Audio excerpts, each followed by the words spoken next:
number 2 about comping properties. A lot of people think that it has to be within 6 months. A lot of people think it has to be a model match. It has to be an architectural match. It has to be within a similar year build. And yeah, that's all great. Like, I would 100% prefer comps that are model matches on the same street in a cookie cutter neighborhood. Fortunately, in a lot of markets, that's not possible. Atlanta is one of those markets where there are houses that have a lot of dramatic variance between, there might be a house built in the 1930s right next to a house built in the 1990s, right next to a house built in the 2000s. And while yes, those are going to have different valuations, it doesn't mean that you can't use some of those houses as comps. Now again, you are always going to look for the best of all of those. You're going to look for the closest, you're going to look for the best model match, you're going to look for all of the things that would make the best comp possible. You're going to look for the most recent sale. But even a sale that, let's say the sale was 8 months ago or the sale was a year ago, well, the best thing to do is look at how was the market performing 8 months ago versus how is the market performing now. So for instance, right now we're in July of 2024. Our market in the month of June, we had the lowest volume of retail sales since 2009,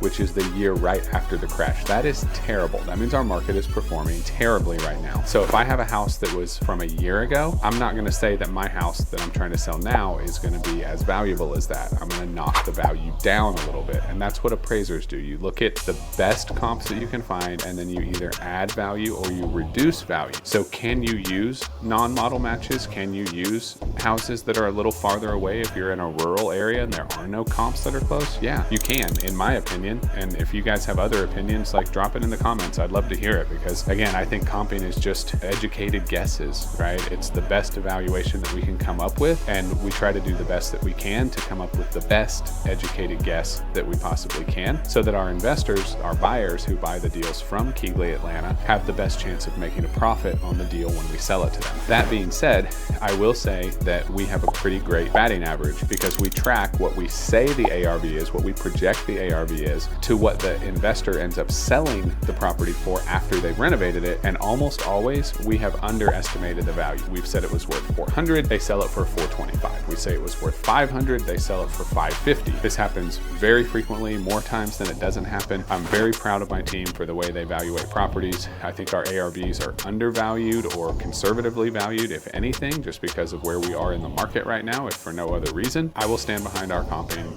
any day of the week. So if you want to hear about myth number 3, just stay tuned, because I'm going to post that video tomorrow.